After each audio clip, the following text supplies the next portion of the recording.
everyone, and welcome to another episode of It's Been Real. Holiday edition. Whoop, whoop. The holidays are about to close, whatever, and I thought, I know we did our gauntlet last time, so Yes. I think we decided we needed something a little more lighter this time around. Sure, let's go with that. Yep. Anyway, let's introduce ourselves. I am Sarah. And I'm Barry. And so let's just get into it. We saw two interesting movies. But first, is there any movie news you want to talk about? Yes. So every DC and Warner Brothers movie is going to be now streamed on HBOMax. Oof. So instead of them just pushing it to 2021, they're just releasing their whole movie setup for the next year just straight onto HBO. Their whole 2021 lineup. I believe it's like they're going to do like one of those weird hybrid things where it'll have like a limited release in theaters, and while at the same time it'll go to HBO Max, kind of like how they're doing like with Wonder Woman now. It's like the test run. Yeah. But I guess they decided not to see if that model works. They're just going to do it all, not telling anybody. Yeah, no, so it could either be a good thing or a bad thing. It's a good thing because you can renegotiate with movie theaters so that they can make more money from the movies that are in theaters. Mm-hmm. But at the same time, why go to the movie theaters when you can just watch it on TV? Exactly. I feel like that's what these corporate bigwigs are thinking. Just like the chart says that you need to... I guess they just think the movie theaters are the middlemen now. Yeah, well, I'm a huge fan of Chris Stuckman on YouTube. Mm-hmm. He actually made a really good point about it, is that a lot of the movies that he has seen online, like at home, like streaming and stuff like that, they're not as memorable for him as like going to the literal theater and making it like an event of it for himself. I truly agree. Like, we miss going to the theaters. Oh yeah. Like, this year it just has not felt the same. Like, yeah. So I kind of agree with him with the fact that like it's not as memorable of an experience. But who knows? Maybe this means that like if Wonder Woman does really good on HBO, we'll get Black Widow maybe on Disney Plus. Maybe. But I don't see Marvel kicking off their new phase via Disney Plus. Like, I see them like waiting until theaters are open and doing like a huge theatrical thing with it. And speaking of Marvel and Disney, they just released like a bunch of stuff. Like, hey, Star Wars. You like Star Wars, kids? You like Marvel? Well, we got everything for Disney. Like, Disney Plus is just like, forget movies. We're just going. We're doubling down on that streaming service. So many TV shows. That's what I'm saying.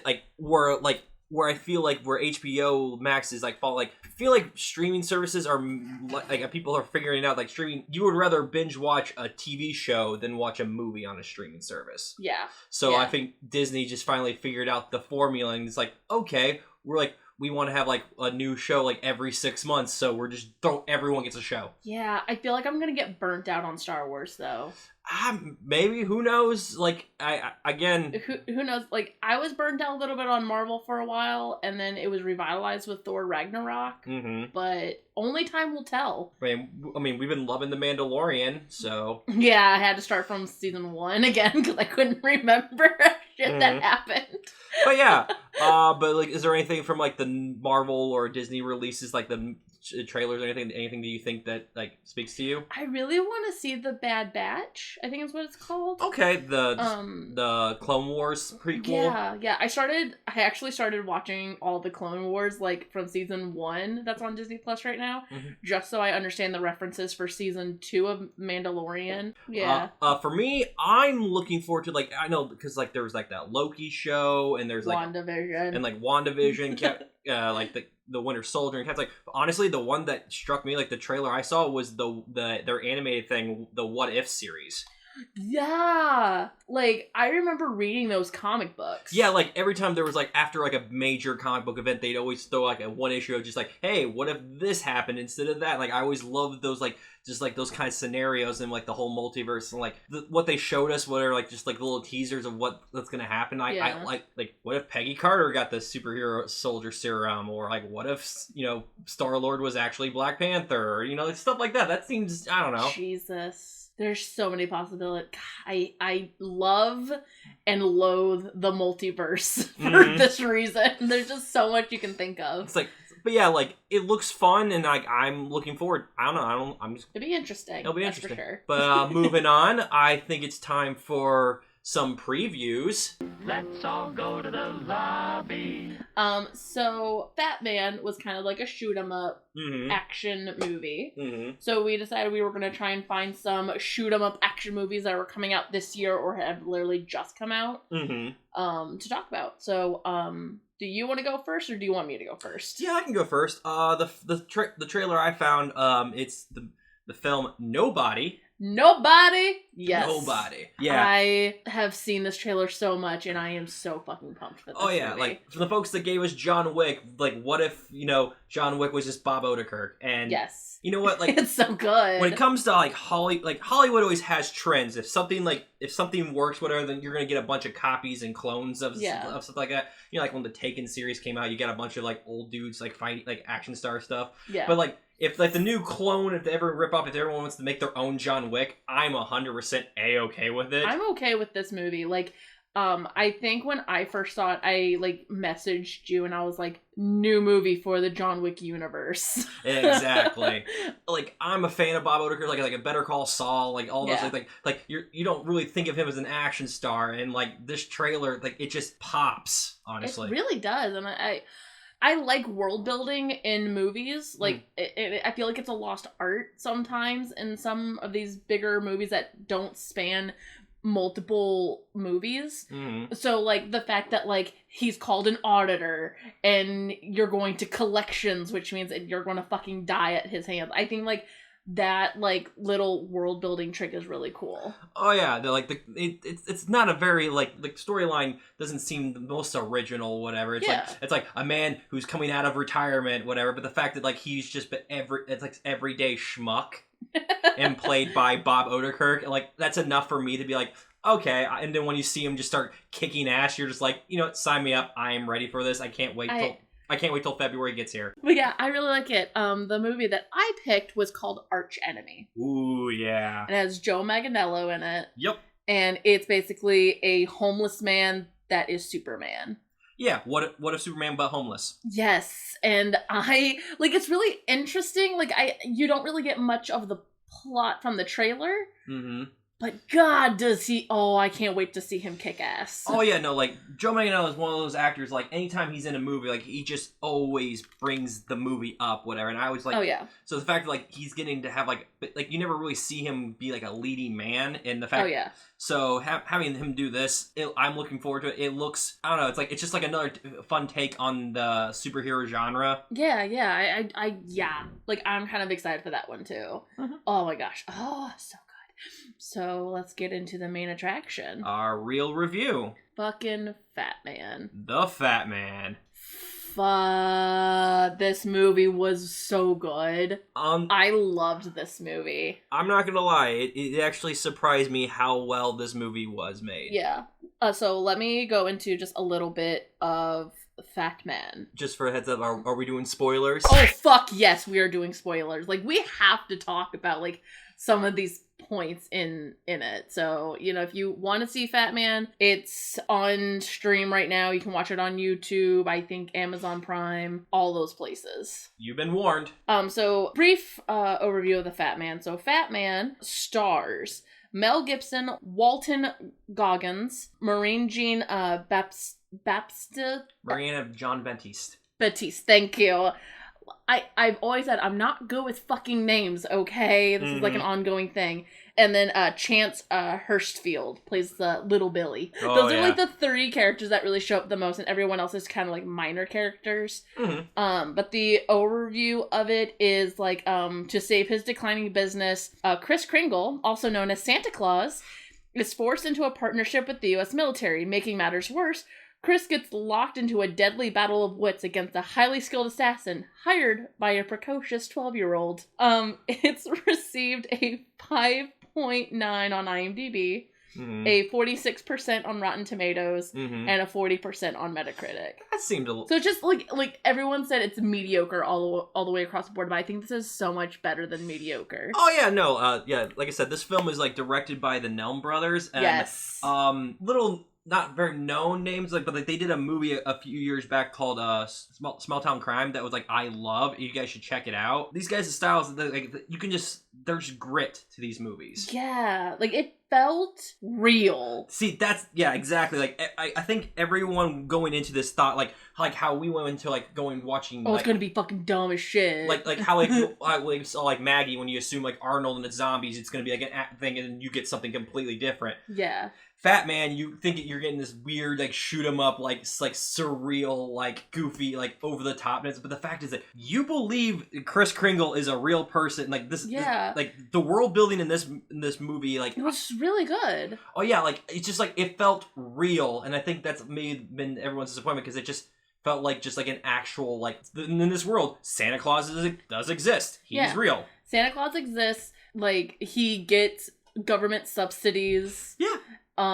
He gets, like, everyone in the government knows about him, and, like, enough to contact him to build, like, fucking fighter jets at one point. Mm-hmm. Because, like, his production is so amazingly fast that of course they would want him to build, like, military vehicles and stuff like that. Yeah. Again, with this year, with 2020, this is honestly, like, after those crappy holiday movies we saw last episode, this felt like a Christmas movie for 2020. Oh yeah, 100%. Like it was depressing at times, but then, like, there were some moments where you're like, oh, I like this, and it's all because fucking Mrs. Claus just brought heart to this. She's the best Mrs. Claus ever. Oh yeah, no. She's probably now my favorite Mrs. Claus. Like the dynamic between the couple, like, actually worked really well. Say what you will about Mel Gibson, and it's just like I'm okay if he keeps making movies like this. Like, I don't think he's allowed to be in the blockbusters and the A-listers, but, like, if he's doing, like, films like this, like, I'll allow it. And, like, the thing was, like, he can actually act. Exactly. Like I said, like, Kris Kringle, he's not the holly jolly guy in this one. He is a bitter old man that hates that, like, today's youths are basically little shits.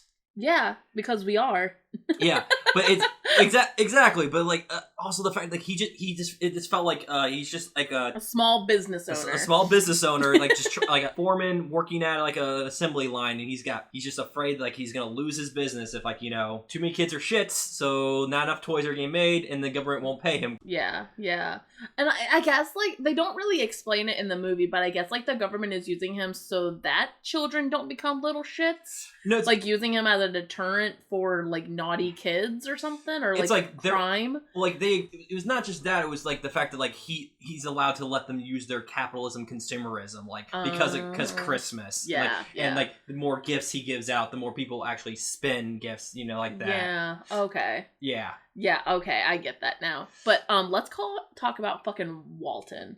This was, like, so the movie shifts between Walton being the assassin and Mel Gibson being Santa, and it shifts between those two perspectives a lot. Every time Walton was on screen, I, like, had, like, a goofy smile on my face. I was like, this guy, like, he is doing horrible fucking things. God damn it, is he charming, and I love him. Dude, he is a treasure. Like, this, he is a treasure. Like, I'm saying, like, just, like, anytime any movie gets him, like we don't deserve, we don't deserve Walton. Like, why are you here? Like, he just, like, he gives you, like, 100 and then another 10, 20, 30% on top of that, and just, like, takes that ham and just chews on it. Yes, no.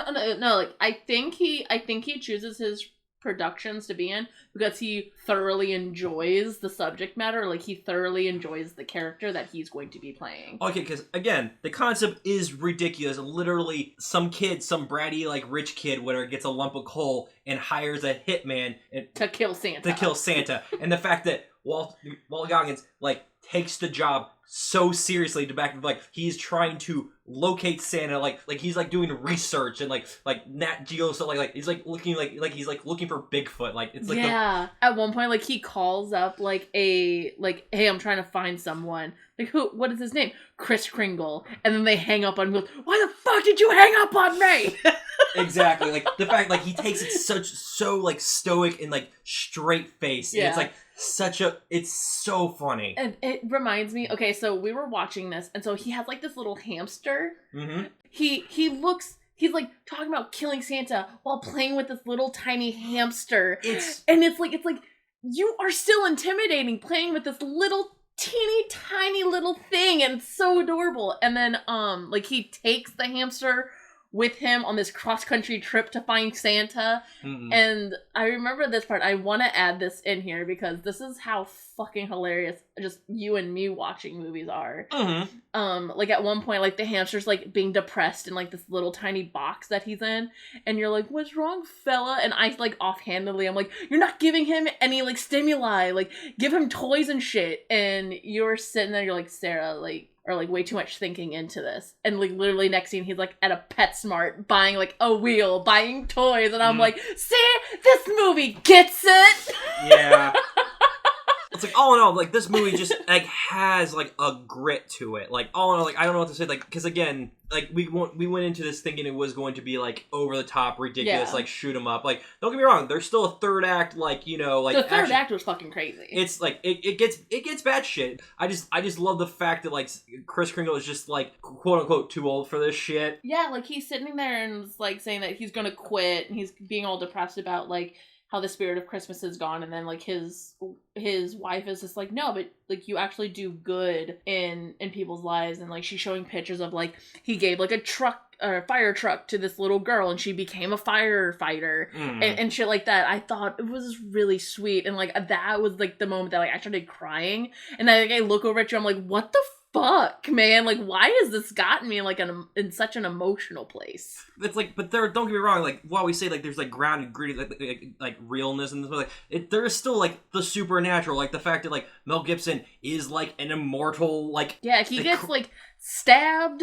Like, in the very beginning of the movie, he gets shot by, like, a deer rifle, and then, like, within a span of, like, a couple of days, it's almost completely healed. Yeah, like, he is, again, he's, like, this weird, omnipotent thing that exists, like, in the northern tundra, and just, like, but acts like every, you know, blue-collar dad. Yeah, like, Walton actually, like, kills Santa before he himself dies, and then, like... No, Santa did not die. Because Santa can't be killed. Yeah. And then, like, he, like, goes to find Billy, and he, like, becomes, like, a Krampus. He goes, I'm gonna be watching you. I'm gonna keep my eye on you.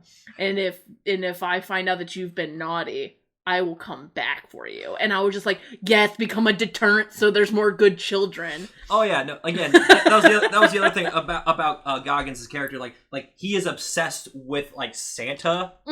Like... in this world, because Santa fucked him. Yeah, like he like for some reason like has a curated like of like toys that was made from Santa's workshop, because like everything's like made in China but made in Santa's workshop. So, like, because apparently he didn't get Christmas gifts as a kid, whatever. So like there's a little shit apparently. But yeah, it's like funny stuff like that, or like the fact that like Santa, like to a point of he's omnipotent, like he knows everyone and their backstory. Yeah, like there was like a trucker that was like hitting on a bartender, and he's like, hey, how are your wife and kids doing at home? And he goes, who are you? And he's like, I think you should be getting home to your family. Like, you know, you hit the road now, you'll be getting there in 12 hours. And I'm like, what the fuck? Oh yeah, no. What else is to talk about? You want to talk about? There's just so much to talk about. Oh, but the little kid. The little kid's a little shit. This was the one part that I'm like, do they know how children work? But at the same time, this is like a parody of like menacing little children, I guess. Like this kid, like his room is literally like an office, and he has a picture of like fucking Napoleon hanging up behind him, and he has like this little big office desk in which he's like writing letters and shit, and like he forges mommy's checks and shit, and I'm like, who the fuck thinks a child actually acts like this? Someone with apparently a complex, maybe. But no, like the little kid, like, as crazy and out there as his actions are, I totally believe that, like, if given the money and if fucked around enough, like, someone like him would hire a hitman to kill Santa. Yeah. Which is weird, because, again, that almost feels like it's a B plot. And, like, when you see the trailers, you think that's the main plot of this movie. But no, it's not. This whole plot is literally about Santa trying to save his business and make sure his elves don't go out of bit. Like he's got, like, mouths to feed. Like, he can't afford the power bill or whatever and stuff like that. It's like, it feels, honestly, like, it couldn't come out in a better time. Because, like, I just feel like... Oh, yeah. I feel like this is very relatable to a lot of people right now. Yeah, so, all in all, what do you want to give this movie? Like, what's your... On a scale of 1 to 5? Yeah. I would give this a 5. Really? A 5 out of 5, man. Like, it hit me in every single place. Like, there was not a moment in which I felt bored. Okay. It was interesting in every sense of the word. Okay. You know, I'm going to give it an 8 out of 10. An 8 out of 10? Yeah, I highly recommend it. Go rent it. It's at Redbox or whatever. It's on streaming. You say, I went into this thinking it was going to be something, and it was something else. But we were happy about it. But I'm fine with that. Whatever. Yeah. It's like it was a happy little surprise. Yeah, I really liked it. So, the last episode, it was my pick for What's in the Box? What's in the box? But we decided that it doesn't really meld well with Fatman. Mm-hmm. So I made the executive decision to have you pick another movie again. Yep. My pick for this segment was Shoot 'Em Up. I fucking hate you. Yeah, I know. So much for this. So let me get some info on Shoot 'Em Up. Shoot 'Em Up came out in 2007. Mm-hmm. It stars Clive Owen, Monica Bellucci, and Paul Giamatti. Mm-hmm. And it's basically after saving a newborn infant from assassins, carrot-crunching gunman Mr. Smith teams up with a prostitute named DQ to protect the baby from further attacks. So it has a 6.7 on IMDb. Mm-hmm. It has a 67% on Rotten Tomatoes. Mm-hmm. And no Metacritic score. What the actual fuck was this movie, though? Okay, well... What? Shoot 'Em Up is one of those films I remember, like, seeing, like, that back in high school, whatever, like, when it first came out, like, this was, like, before we had our John Wicks, we had this. Yeah. It's just, like, I figured, you know, after you enjoyed Black Dynamite and also, like, liked films like Crank, whatever, I'm like, oh, this will fit right in the alley, because, like, it feels like this movie is just a giant Looney Tunes cartoon. That is exactly what it felt like. Definitely. But it wasn't as interesting as a Looney Tunes cartoon. See, I did not enjoy this. Like I went into it being like, oh, it's like Crank and it's gonna be crazy and weird, and I was just like sitting there, I'm like, this ain't doing it for me. This ain't revving up my engines here. I don't know. It's like, because again, it's like what if Bugs Bunny was an assassin shooter, like was shooting like and doing like gun shootouts with Yosemite Sam. That's exactly what it felt like. But like we were talking about it as soon as we were done watching it, and I said that I didn't like it. Like, I can't pinpoint exactly what my problem was with it. It had everything. It like checked off all the boxes of things that I would normally enjoy in a shoot 'em up movie. I just didn't like it. Like think we like talked about like when it came to like Smoking Aces and again with Crank, like they were kind of in the same stratosphere. Same genre, yeah. Yeah, same genre. And so like I think mine was they played it straight when the concept was crazy. And that I think that was the thing. Like it was like they tried to be funny, but the jokes didn't quite hit for me. And then like they were playing it serious, and I'm just like, but this is a ridiculous concept. Why are we playing this serious? That's why I'm like that's the problem with this. Like I think this movie is very deadpan. Yes, I just didn't get it. I think again, like the comedy is there. It's like everything is played straight. Like it's very monotone. Yeah. Like I think you're again you going into it thinking it's going to be this ridiculousness, and the fact that it played it like flat. Yeah. I find humor in that where it's just like everything's just played for like not laughs. And then at one point like they were trying to like hammer fist like gun control message, and I was just like, but what the fuck? Stop. Well, again, you gotta realize when this was out, this was during the Bush administration, whatever, you know, and like America, and everyone loves their guns. Pew pew pew pew pew. Yeah. I enjoy this because like Paul Giamatti is again. Oh, he chewed up the scenery like fucking ham. Oh my gosh! Like if they ever do, like I said, he's like a dark, gritty Yosemite Sam, and and they're just like, oh, I ate that rabbit. Yeah. Well, I will say though, the DQ, the girl in this movie. Yes, please. Yup. She is so beautiful. She is so lovely, and she has such a wider range to play with than the Matrix. Oh yeah. Again, anytime she shows up, it's like it's always a good time. It's a very interesting thing. I remember. Again, I had fond memories of this. Back in the day. Fun fact about this movie, it's about 100 minutes long, whatever. Yeah. But in the body count, like one for every minute, there's a body. Like, because like the shoot on, it's like I thought like the soundtrack for it. It's like the soundtrack was really good. I liked the soundtrack. It felt like it does feel like an early 2000s like video game, like just like a Grand Theft Auto or like one of those. No. It literally felt like this was a Grand Theft Auto like side quest that you would have. It's like an escort mission mixed in with just total fuckery, and I still didn't like it putting it into that sense. So I'm guessing this is not going on the shelf. So if we're able to find Shoot 'em Up in like a 3-disc thing, I would be okay with this being on the shelf, but I don't want this on the shelf just by itself. So that's a no. Yeah. Oh, you can't win them all. Yeah, you can't win them all. So yeah, that's going to be the end of the episode. So, where can they find us? Oh, as always, we are on Twitter. I am at FilmBuff89. Yep, and I am at Scriptworthy.